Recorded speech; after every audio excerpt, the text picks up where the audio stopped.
Muy bien, un cordial saludo a toda nuestra querida audiencia de Trivium Político. El día de hoy, 24 de mayo de 2025, siendo las 12 horas con un minuto, vamos a dar inicio a un programa muy interesante, a conversar sobre ciertos temas, sobre lo que va a suceder el día de hoy, la posesión del presidente Daniel Noboa, y conversar también un poco acerca de esta fecha histórica. Tengo entendido que dentro de pocos minutos va a comenzar a hablar el presidente en su discurso, ya con la posesión, la banda y todo hecho.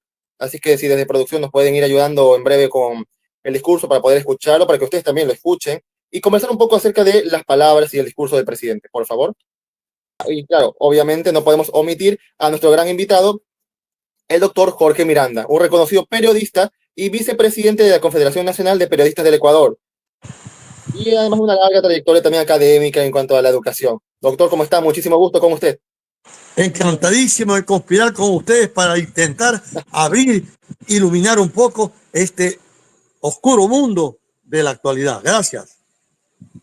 Gracias a usted, doctor, por haber aceptado esta invitación y sobre todo reconocer que tenemos aquí a una persona muy importante, con mucho conocimiento y principalmente con mucha experiencia, algo que nos puede aportar muchísimo a todos los jóvenes del país para ir conociendo un poco más y a quienes no son tan jóvenes quizás, también para conocer un poco más otras opiniones y otras perspectivas. Ajá. Estamos listos, maestro. Cuando usted decida, maestro. Claro. Parece que se está cortando un poco ahí el audio, doctor. ¿Está ahí? Listo. Ajá. A ver si nos ayudan poniendo el discurso del presidente para escucharlo. Muy bien. Listo, aquí está la transmisión.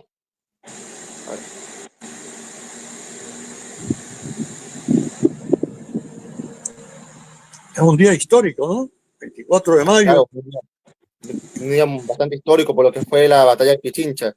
Claro, cambió el estatus de Ecuador. Una victoria militar.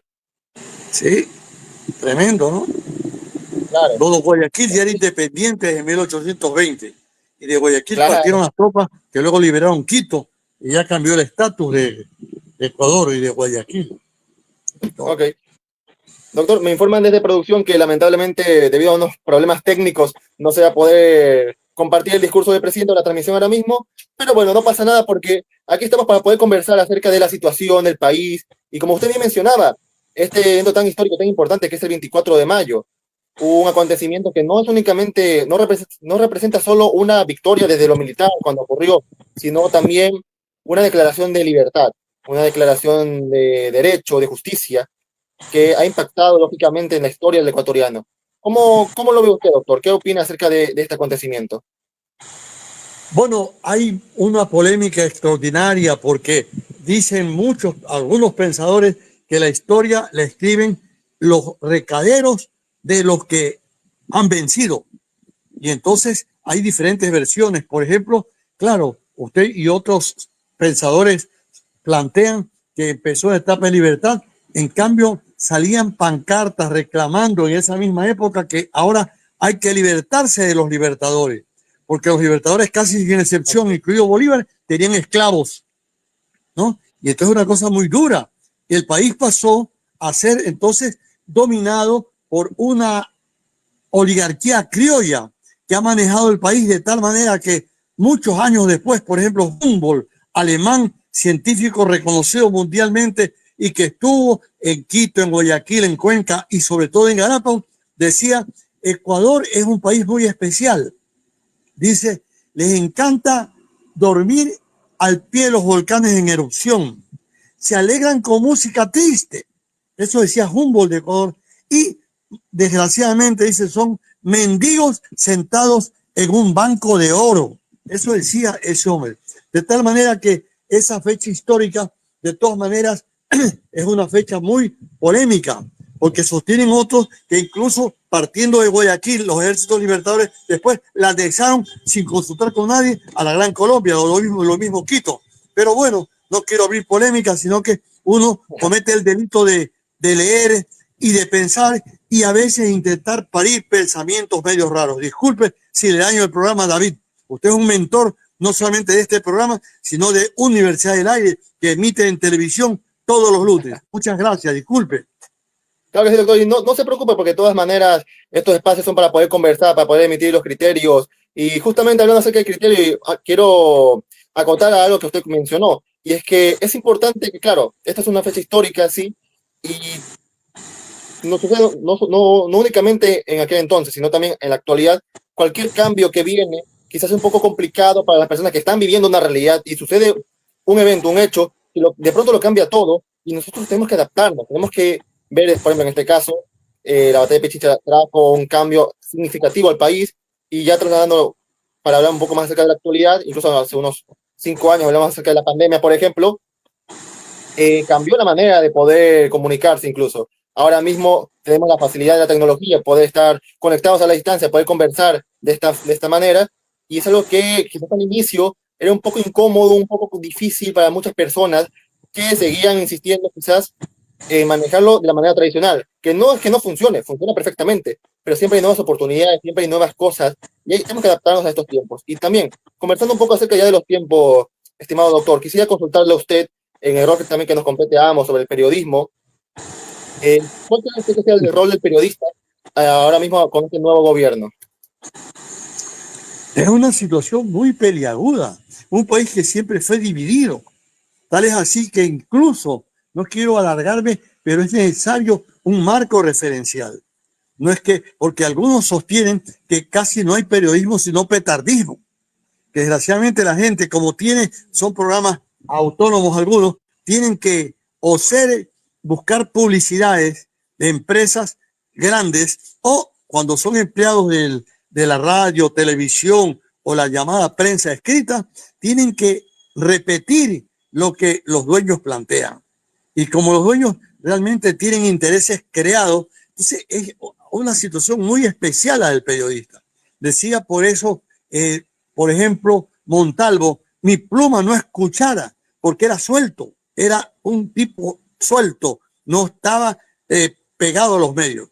Por lo tanto, es muy problemático hablar de todas estas situaciones. Entonces, pero la situación actual también es muy polémica, muy fuerte. Ya ve que el presidente, ojalá desarrolle expectativas, tomando en cuenta que es joven, tomando en cuenta que estudió en los Estados Unidos en las universidades más ricas del Claro, sí, continente o doctor. del mundo. Y discúlpeme la interrupción, pero Sí, sí, sí. me informan que ahora mismo ya va a hablar el señor presidente para ver si podemos Ah, escuchar las palabras de él, el discurso, y también qué conversar ya lindo, mismo sobre lo que él comentará.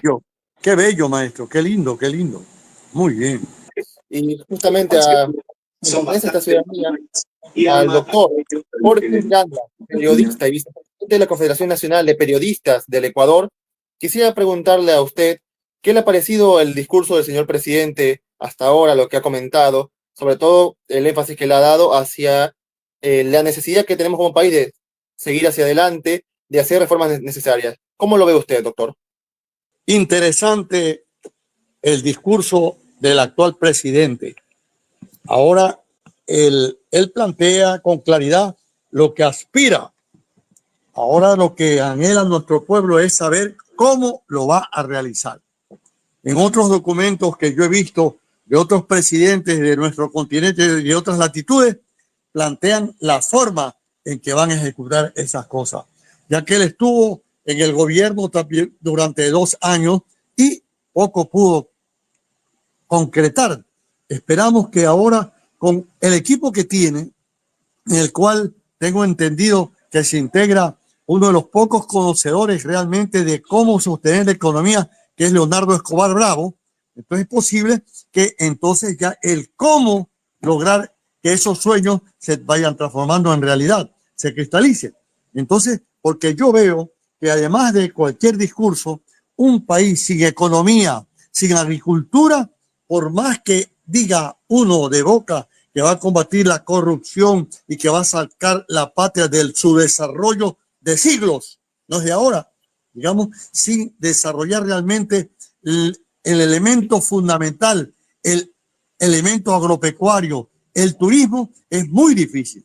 Y yo veo que es interesante lo que él plantea y vamos a esperar con paciencia, con fe, que esta vez por fin la patria empiece a caminar, que no continúe siendo el absurdistán organizado en el que unos cuantos con buenos discursos se benefician de la mayor parte. Ahora él habló de condonación de deudas, pero ¿a quiénes? condonó a las grandes empresas, porque a nosotros, si dejan de pagar un mes la luz, nos la cortan. No hay condonación para los pobres.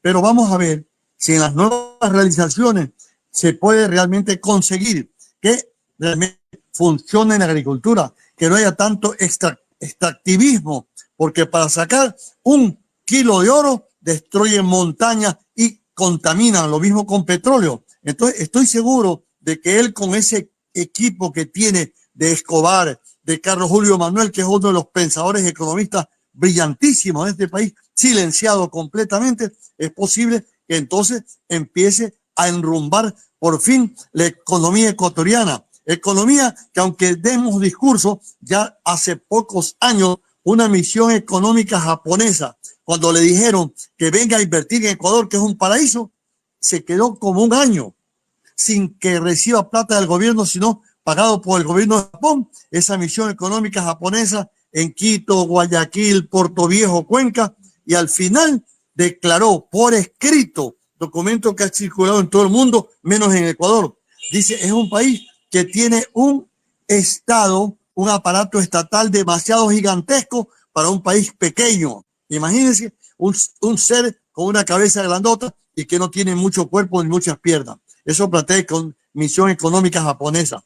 Por otro lado, dice un país con empresariado, es decir, gente que busque lucro sin mucha inversión y riesgo. Habla de que el código del trabajo en este país invita a que el obrero, el trabajador, sea despedido y ahí coger billetitos, pero no mejoras y conquistas sociales. Y lo más grave, cuando habla de nosotros, los condenados de la tierra, dice, son mano de obra barata, pero improductiva. O sea, que peor, con la inteligencia artificial, ya los robots nos están reemplazando y ya ni siquiera sirvamos para ser sirvientes. La conclusión de la misión económica japonesa es que es un país no apto para inversiones. Y usted revise, maestro, qué inversiones hay aquí. Pero como hay algunos jefes de Estado, incluso de la República Popular China, es posible que se interesen para que este país realmente tenga inversiones, pero no de empresarios, sino de verdad. El del país, al tener inyecciones extranjeras, ¿no? Pueda que entonces ahí la inversión pública empiece a funcionar, por lo tanto el pueblo empiece a respirar, que haya caminos vecinales para que el café, por ejemplo, que es famoso en el mundo, pero que se ha reducido en un 90%, no hay hectáreas de producción de café, vuelva a producirse y pueda realmente cobijarnos para nosotros, servirnos y sirva para la exportación. Y varios productos que ahora se importan tremendamente sirvan producidos aquí para el consumo nuestro y también para la exportación. Yo estoy seguro de que en este aliento que tiene el actual presidente, que realmente no necesita, como otros, llevarse el dinero, aunque condonó a empresas grandísimas las deudas, incluidas la del propio presidente, ¿no? Ocurre que ahora sí, con ese equipo de asesores y siendo joven, puede él cambiar el rumbo de la historia. Y tengo esa, no seguridad, pero ese anhelo, porque yo he visto en nuestra América y en otras partes gente que, teniendo posiciones así tremendas de tráfico contra el pueblo, poco a poco se han ido transformando y se han convertido en verdaderos adalides. Y estoy hablando de mi América, de gente linda que luego se convirtió en defensores de la economía, defensores de los condenados de la tierra, de los vulnerables. Esperaba que dé algunos datos específicos para mostrar que esa pelea contra las mafias realmente tiene un sustento, no solamente de la Fuerza Armada, sino económico. Perdón que le interrumpa, doctor, pero justamente lo que usted está mencionando, acerca de los datos que son muy importantes, y también acerca de lo que mencionaba previamente de los jóvenes, tengo aquí unos datos que son extraídos del Banco Central del Ecuador. La tasa de desempleo a marzo de 2025, 3.31%, que si bien a primera instancia nos puede parecer un número quizás positivo, porque decimos, esta es la cantidad de tantos ecuatorianos que no acceden al empleo que quieren o no tienen la oportunidad, pero estos números son reales.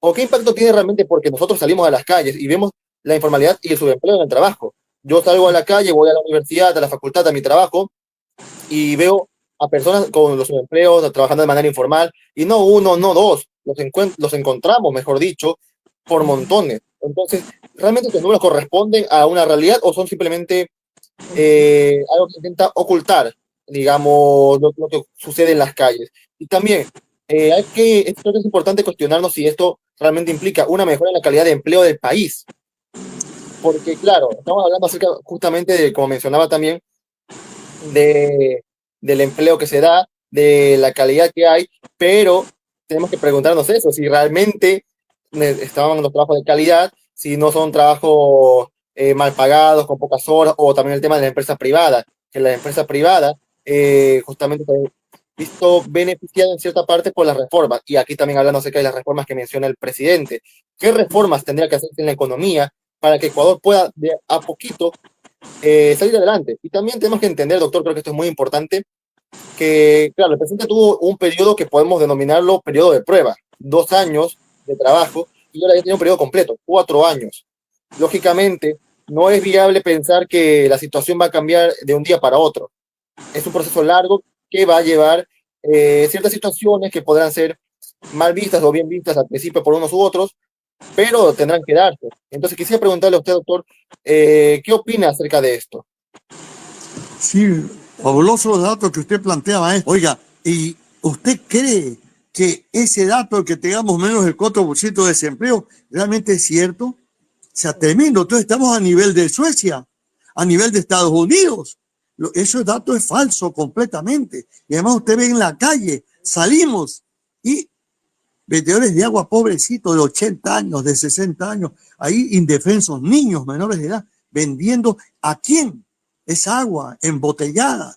Y desempleo, el sicariato, la situación anómala, cómo el campo ha sido abandonado y la gente está en Durán asaltando y haciendo lo necesario para sobrevivir, aunque sea a costa de otros, y no de los poderosos, sino a costa de nosotros, los chiros, la gente pobre. Es una situación realmente dramática, no es una situación espectacular. O sea, realmente yo aspiro a que eso cambie, ya que él acaba de estar besándose o muy bien con el presidente Trump y con Israel y todo. Ojalá que no solamente apoye las políticas de ellos, sino también que reciba emolumentos, apoyos, no solamente para él, sino para que haya inyecciones serias en este país. Porque si no, seguiremos marcando el paso en el mismo terreno, con la diferencia de que los militares, cuando marcan el paso en el propio terreno, cobran. Y nosotros, en cambio, cada vez estamos más depauperados.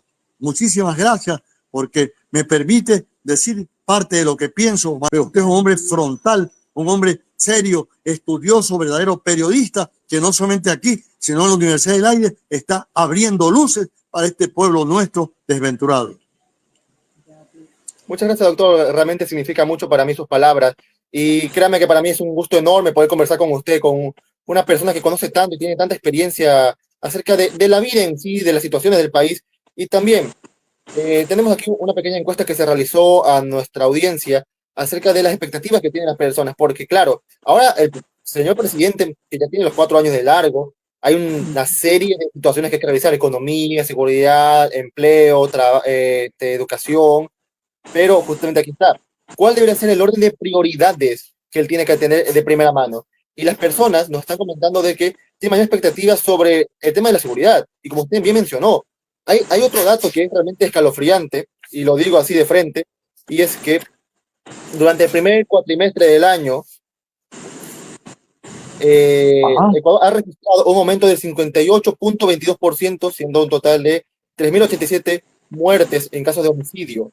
Esto es un incremento enorme en comparación al año anterior, 2024. Estamos hablando de que solamente en un año el país, la violencia que se vive en el país ha incrementado de manera estratosférica.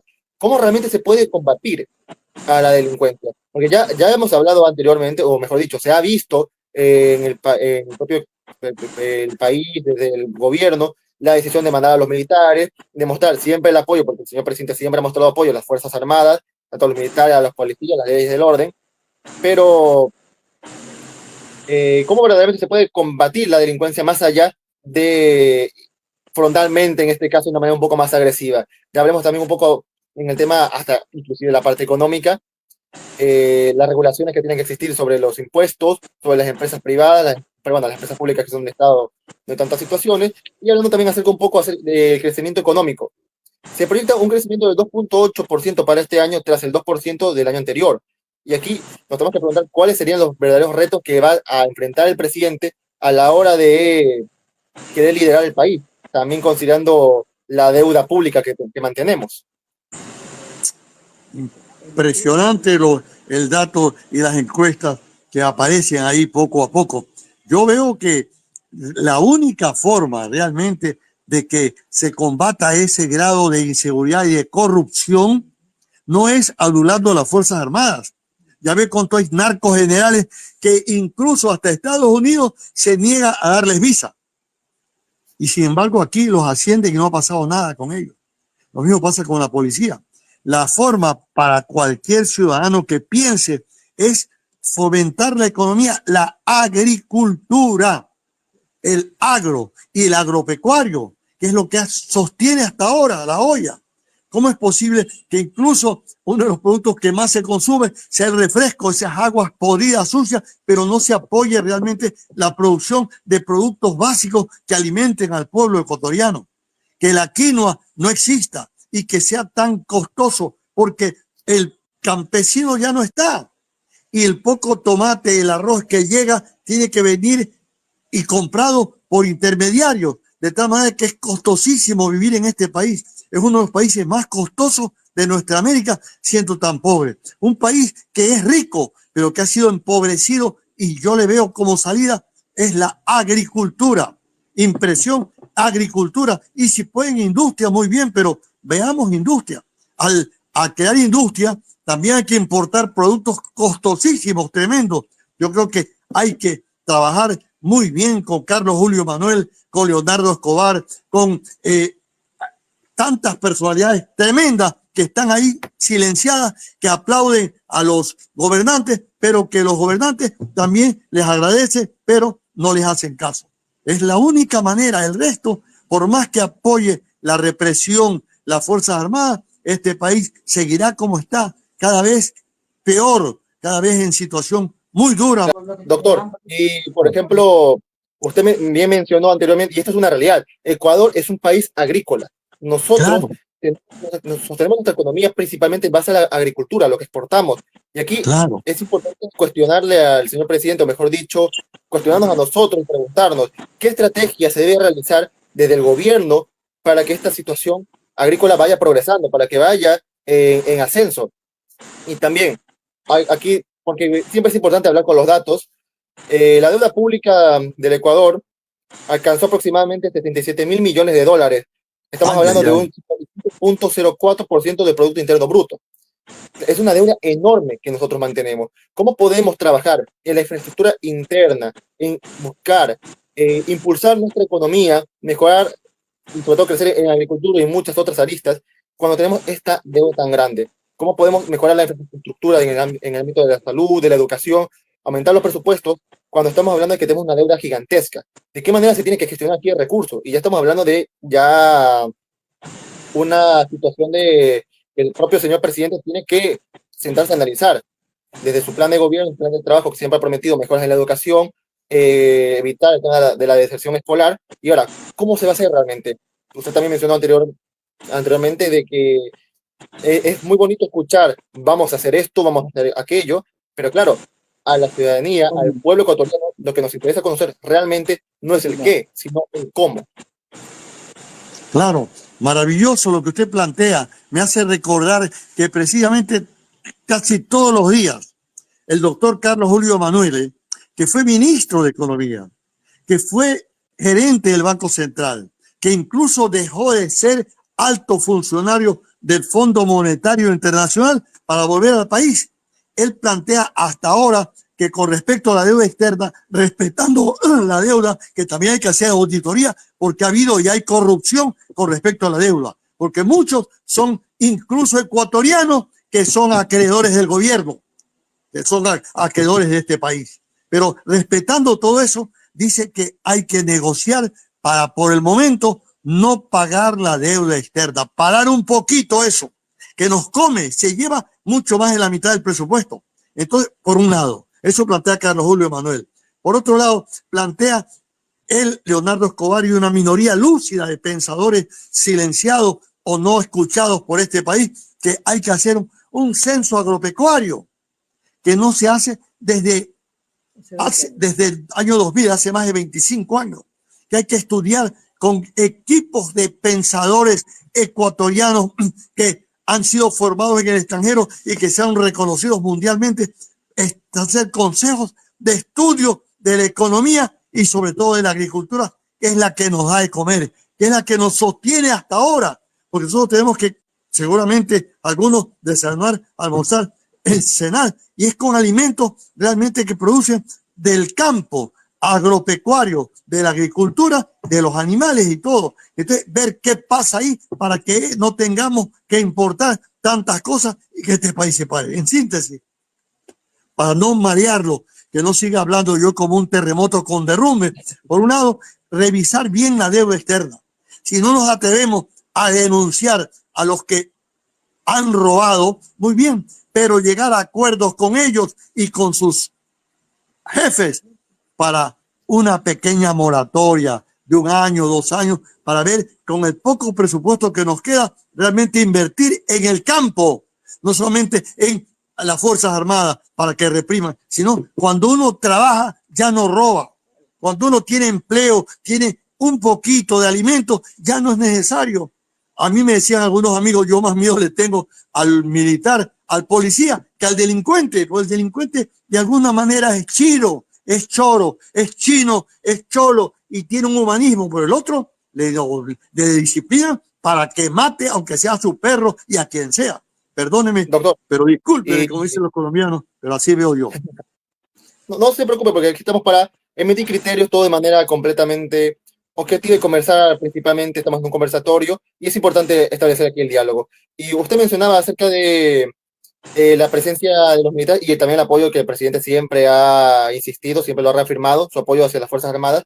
Yo quisiera preguntarle a usted si considera realmente que el hecho de que estén los militares y todo este apoyo que ellos reciben es un sinónimo de fortalecer la justicia, sobre todo entendiendo que podrá gustarnos o no, existe una constitución, existen unas leyes, unas normativas que nos ayudan a establecer el orden, a establecer la democracia dentro del territorio nacional. Entonces, ¿de qué manera se puede garantizar la seguridad sin afectar los derechos ni caer en medidas extremistas que puedan llevarnos a escenarios no muy favorables? Ya veamos los ejemplos de los países que no tienen violencia. Yo viví 14 años en Europa y 4 años en Suecia y bueno, y sigo viajando y acabo de regresar a Europa y mire, en Suecia casi no hay policías, en Dinamarca casi no existe policía, ni aparato represivo, ni gastos en Fuerzas Armadas.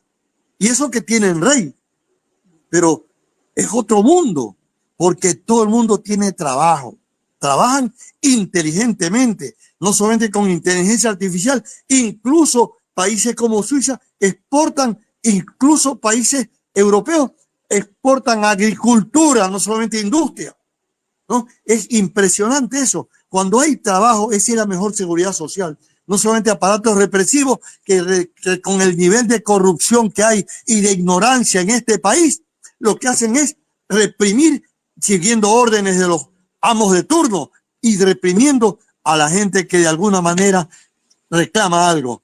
Pero realmente tocar los carteles, muy difícil. Dicen que incluso son narcoestados. O sea que claro, los delincuentes auténticos, grandotes, están arriba y los de abajo, el pueblo, se ve obligado a delinquir. No le queda más robar en Durán, en Guayaquil, porque no tiene trabajo. Para mí la mejor garantía es eso, ver de esos países europeos que hay, ya no de Estados Unidos, que también tiene mucha droga y mucha delincuencia, ver que ellos no necesitan de mucha de represión, sino más bien del estudio del campo y de una educación científica, no solamente A, E, I, O, U, la bandera del Perú para que la lleves tú, una educación no corrupta que nos convierte a nosotros, incluso siendo ya comunicadores, en sirvientes nada más.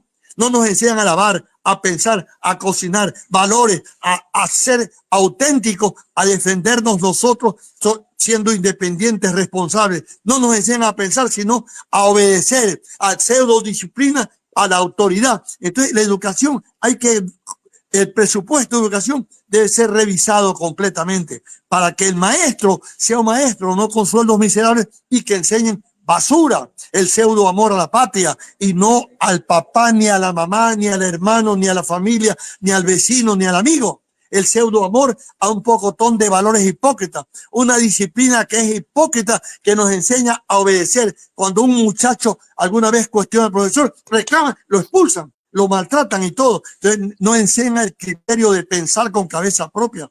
Aprendamos del niño, de la niña que juega y que tira los planos y cosas y va aprendiendo así. Pero en la escuela, desgraciadamente, la educación deja mucho que desear y es parte de la complicidad de un estatus, de un sistema que desgraciadamente no le para bola ni al niño, ni al pensador, ni a la agricultura, sino que está, como siempre, nos hace aplaudir como foca, a cantar los himnos nacionales de turno y a estar como estamos. Ojalá esto ande en el planteo, porque ya tiene de buena que Chile los apoya y que se ha formado en Europa, en Estados Unidos, y vamos a ver si les hace caso. Veamos este primer año a ver qué pasa, maestro lindo. Gracias.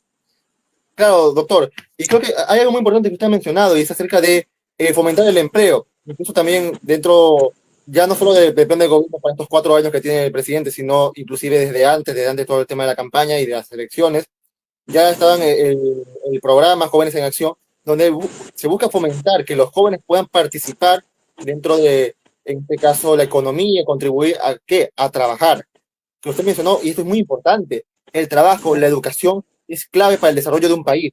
Y aquí creo que también tenemos que preguntarnos cuáles serían las medidas o las estrategias que quiere aplicar o que debería aplicar el presidente para que esto se mantenga y para que vayan evolucionando. Ha mencionado en varias ocasiones usted la inteligencia artificial, una herramienta poderosísima, una herramienta muy importante, pero que mal utilizada y mal empleada puede implicar un daño enorme, no solamente digamos, de cara al público cuando se lo utiliza indebidamente, sino a las personas que dan información, a los jóvenes, a los niños, a los estudiantes, y esto puede llegar a afectar inclusive a su criterio, porque necesitamos personas que van creciendo de a poco, los niños, que sean personas críticas, que sean personas que puedan razonar y que no tengan que estar pendientes, en este caso, de una IA para poder dar una respuesta concreta. Entonces, aquí, para conversar un poco más también acerca de esto, doctor, ¿cómo lo ve usted? ¿Y cómo cree que debería actuar en este caso el presidente ya de cara a los próximos 4 años? Porque hemos hablado un poco acerca de la infraestructura, acerca del tema de la educación, del trabajo, de economía, y también de salud, no mucho, pero aquí hay otro punto interesante, la infraestructura del IES. Usted es jubilado. ¿Cómo lo vive usted Claro. cuando tiene que ir a hacerse atender a un examen, cuando tiene que ir a ver sus medicinas? ¿Hay medicinas? ¿No hay medicinas? ¿Cómo ve la infraestructura? ¿Cómo la compara en años anteriores? ¿Cómo lo ve desde su perspectiva? Sí, también es un país duro, ¿no? Yo digo que es absurdistán organizado.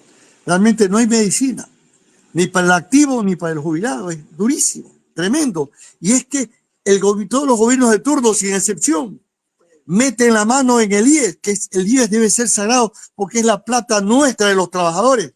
No meter la mano del gobierno que nombra a sus jerarcas y ellos hacen lo que quieren y le dan plata al gobierno de turno. Eso es terrible, terrible. Y entonces no hay plata para salud. Y cuando hay plata para salud, corrupción, corrupción total. Dale así. El propio IES, con los gobiernos de turno, amarran con empresas privadas para que la gente, incluido yo y cualquiera, prefiramos ir a las empresas privadas, otras, pero los atienden mejor. Cuando el IES tiene infraestructura maravillosa como para atender muy bien a los pacientes. Es una cosa tremenda, terrible. O sea que si de verdad el gobierno plantea, el actual presidente aspira a que tengamos salud, ahí podemos realmente, como él decía antes en su discurso, eliminar a los corruptos, aún decía, aunque estén aquí presentes en la sala, decía él. Entonces, muy bien, ahí es posible y haciendo un estudio serio que realmente el IES no sea solamente la caja chica del gobierno de turno, sino que de verdad sea el Instituto Ecuatoriano de Seguridad Social sostenida por los trabajadores. Entonces, por lo tanto, consultar con los trabajadores, hacerle caso al delegado de los trabajadores que no se ha nombrado manipulado por el gobierno de turno. Me permite que de alguna manera yo planteé lo que decía Manuel de J. Calle, otro periodista genial que nunca lo enseñan en las facultades de comunicación porque no los conocen y porque no les conviene a los que sí leen. Él decía que la patria resolverá sus problemas con 200 entierros de primera. Y bueno, Montalvo decía, aparte de mi pluma no escuchara, que escritor cuyo fin no sea de provecho para sus semejantes, les hará bien con tirar su pluma al fuego. Un país duro, muy duro, que desgraciadamente las verdades, como decía Espejo, las verdades amargan y la verdad, aunque causa escándalo. No hay que tocar el fondo, no solamente lo epidérmico, lo bonito, no hay que tocar para que la patria de verdad empiece a caminar, esta maravillosa patria inacabada, que alguna vez se convertirá no en patria de patada, de patrón, en madre, que dé a luz, que para hijos maravillosos, fecundos, que no tengan que ser condenados al destierro, al encierro y al entierro. Destierro, encierro y entierro. No queda que los mejores hijos no se vayan a Estados Unidos o Europa para mandar plata para que la gente de mi pueblo pague y consuma aquí, sino que de verdad sea una patria de gente que no se vaya, de gente que se quede y que cree en el Ecuador, pero que tenga trabajo. Muchísimas gracias, maestro lindo. Claro, doctor, y porque también hay que reconocer que nuestro país es un país maravilloso. Tenemos recursos naturales prácticamente, Claro. bueno, infinitos no, pero tenemos maravillas. Ecuador es un país pequeño y Claro. creo que tenemos la bendición de haber nacido aquí, porque uno no elige en qué país quiere nacer. Sin embargo, qué lindo ser ecuatoriano, qué lindo nacer en estas tierras. Y también propiamente aprovechando el hito histórico de la fecha, el 24 de mayo, quizás puede ser que haya personas que todavía, o que se estén preguntando por qué la posesión o el cambio de mando se da en esta fecha. Es lo que eligieron principalmente para rendir un homenaje, un tributo por la importancia del 24 de mayo, de este día tan importante dentro de la historia ecuatoriana, y es lo que es más o menos reciente. No se ha hecho, o mejor dicho, no se hacía hace 50, 60 años. Comenzó a hacerse a partir más o menos del 2000 en adelante, con la intención de poder rendir este justo homenaje, este justo tributo, y también algo que es simbólico. Y bueno, conversar también y un poco de lo que mencionó el presidente en su discurso, Sí. acerca de la crisis energética y de la necesaria mejora de la infraestructura de generación de energía, porque hay que reconocer una cosa también. La crisis energética como tal no ha terminado. Simplemente la situación ha cambiado, el estiaje ha bajado, ha empezado a llover nuevamente, pero a día de hoy seguimos dependiendo en gran medida de las hidroeléctricas.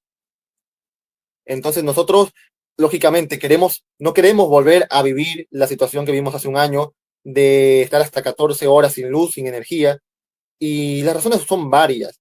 El tema de la infraestructura, las sequías, la falta de prevención, también porque esto hay que decirlo, no solo del gobierno actual de turno, sino de los gobiernos anteriores, de qué si ellos hicieron una prevención adecuada de lo que podría llegar a ocurrir. Y claro, el presidente Daniel Noboa, él ha prometido que no iban a haber más apagones en 2025, 2026, pero esta promesa realmente es sostenible. Los datos son importantes. SENACE ha advertido un incremento de aproximadamente 300 megavatios y un déficit de 430. Y esto es algo que se va a dar durante el estiaje que vendrá este año hasta el año venidero. Y el presidente en su discurso mencionó que están trabajando para que desde el sector privado se pueda cumplir con esta cuota de los 300 megavatios de generación, principalmente con termoeléctricas. Entonces, aquí nosotros nos tenemos que preguntar si esta es una prevención estructural adecuada, cómo la vamos a enfrentar en los próximos años, en los próximos meses, y estar preparados para lo que se venga, lo que pueda ocurrir, y lógicamente esperar que el presidente pueda trabajar de una manera adecuada, que esto salga adelante y que no volvamos a esa oscura, literalmente oscura época. Oye, qué lindo que vi que estaba, por ejemplo, el presidente Petro de Colombia, que nos suministra mucha energía, estaba ahí en posesión del actual presidente.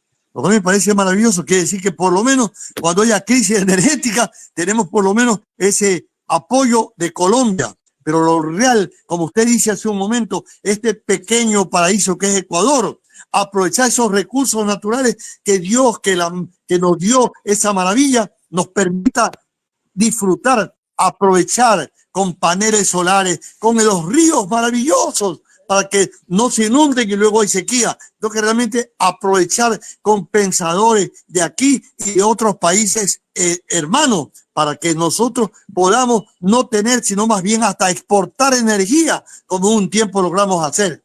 ¿Se recuerda?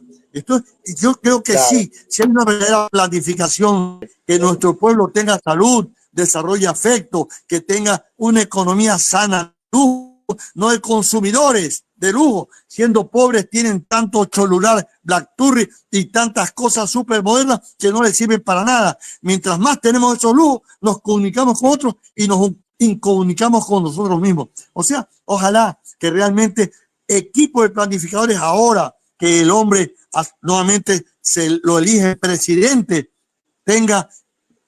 preste atención a un equipo que no solamente lo adule, no que diga las verdades. Fíjense, tiene su claro. tía Un que tipo hizo que verdaderamente billetes, te ayuda que hay a gente que trabajar, piensa que le a diga trabajar y a cuando hay que tomar producir. una medida para salir adelante. Me parece perfecto eso, doctor, y coincido con su comentario porque es necesario trabajar. Muchas veces podrán ocurrir situaciones que en este caso podrá gustarle o no al señor presidente que le digan las cosas, pero se tiene que decir, porque de eso se trata la crítica no se trata de lanzar comentarios negativos ni despectivos, sino de argumentar lo que se está haciendo bien, lo que se está haciendo mal y qué es lo que hay que hacer para corregir la situación, para poder irlo mejorando. Y también me gustaría invitar a nuestra querida audiencia a esta reflexión, a que critiquemos no desde la parte despectiva ni negativa, sino que hagamos una crítica constructiva y podamos pensar y analizar, cuestionar lo que se nos dice, lo que ocurre, pensar por nosotros mismos, porque esto es algo muy importante, sobre todo para el progreso, no solo personal, sino el progreso de nuestro país, porque somos un conjunto de pensadores, un conjunto de trabajadores y de luchadores, sobre todo. Entonces, Claro estimado que doctor, sí. nos ayuda con un último comentario que ya mismo productor me está avisando que ya estamos llegando a la hora que tenemos que llegar de la transmisión. Último comentario, Allá. una palabra también para nuestra querida audiencia. ¿Qué le ha parecido este evento de posesión, el cambio de mando? ¿Qué expectativas tiene sobre el señor presidente? ¿Qué opina en general de su discurso? Y si cree verdaderamente que está preparado para liderarnos como tiene que hacerlo en estos 4 años de mandato. Ya maravilloso, dicen, Dios perdona, el tiempo no. Como yo soy más vulgar, digo, como los colombianos, plátano maduro no vuelve a verde, tiempo que se va, vuelve. Entonces se ha ido. Sin embargo, yo considero que esta es una oportunidad, la que usted plantea, para que planifiquemos, nos organicemos, dirijamos, evaluemos, retroalimentemos y que el presidente que es joven y que como ya tiene harta plata, no necesita robar más o robar, sino con ese, él puede hacer lujo de tener planificadores de lujo de cualquier parte del mundo y darse cuenta que este país existe, que no es solamente un montón de sirvientes que sirven a otras partes, sino que ha hecho que sus mejores hijos, como decían antes, estén condenados al destierro, al encierro y al entierro, sino que realmente se convierte en un ejemplo del mundo. Él tiene esta oportunidad. Incluso tiene a su hija, a su tía, Isabel Novoa, hizo harto billete y hace harto billete, que no solamente hagan billete para ellos, sino que ellos con esa mentalidad y esos contactos maravillosos que tienen, oiga, pueden hacer esto un paraíso y pueden también permitir que el pueblo también se sacude y tenga un poquito más de salud, un poquito más de afectos efectivos, no afectos desde el extranjero dando plata para que sus hijos sean nuevos sirvientes con celulares de lujo, sino gente que piense y que tenga una economía saneada. Eso es mi anhelo. Su mensaje se ha Sí. entendido claramente, es un mensaje que espero llegue a todos quienes nos escuchan. Y nuevamente agradecerle a usted, doctor, muchísimas gracias por tomarse el tiempo, la molestia de asistir a este pequeño espacio, este pequeño conversatorio, para emitir una opinión, su criterio, conversar propiamente acerca de esta fecha tan importante, de este acontecimiento tan importante que seguramente quedará grabado en la historia cotidiana de cara al futuro. También agradecerle a toda nuestra audiencia quienes nos escuchan, invitarlos a seguir conectados y seguir de cerca todas las redes de Trivium Político, estar pendiente de cualquier programa que podamos ir realizando en los próximos días, porque siempre es importante comentar, conversar un poco, emitir un criterio, una opinión, siempre va a ser importante. No existen opiniones equivocadas, simplemente se trata de hablar, de opinar, de conocer, de educarnos y seguir aprendiendo, porque todos nosotros, incluso jóvenes, mayores, no importa la edad, seguimos aprendiendo, somos estudiantes de la vida y lo seremos siempre. Eso, Muchísimas qué gracias, doctor. lindo, ¿no? Muchísimas gracias Estudiantes de la a vida, nuestra querida aprendices que transforman audiencia. como usted, transforman la historia. Muchas gracias. Usted no solamente Muchas sueña de gracias noche, también. sino que sueña de día. Usted, por eso es muy peligroso. Le agradezco mucho esta oportunidad. Ojalá que siga avanzando en YouTube, en Facebook, en todo lado, y que un poco salga un poco de este país para que vea experiencias en otro lado y regrese con esa fuerza, esa garra, esa cultura. Y luchamos como hermanos. Esta lucha la ganamos. Muchas gracias, hermano. Correcto, doctor. Y acotando una última frase. Esto es un pensamiento personal que yo tengo, justamente hablando acerca de los sueños. Para mí existen dos tipos Ajá, de soñadores en este mundo. Aquellos ajá. quienes tienen la capacidad, quienes luchan incansablemente por volver ese sueño una realidad, y aquellos quienes tienen que seguir durmiendo para poder ver ese sueño. Y personalmente creo que Ah, es muy importante que todos nosotros luchemos por cumplir esos sueños, soñar con un país mejor, con un futuro mejor, y darnos cuenta de que sí, la situación es complicada, es difícil, pero ajá. nada en esta vida es imposible. Muchas gracias. Qué bien, qué lindo, ¿no? Ya me decían que mejor es así, sin plata, pero sin amo, pensamiento libre, y por eso hay que desasnarse, leer, pensar, conversar. Eso es la cuestión que yo quiero aprender de usted. Listo, muchas gracias, doctor. Nuestro audiencia será hasta Gracias, una hermano. próxima ocasión. Muchísimas gracias. Gracias, me encanta, gracias.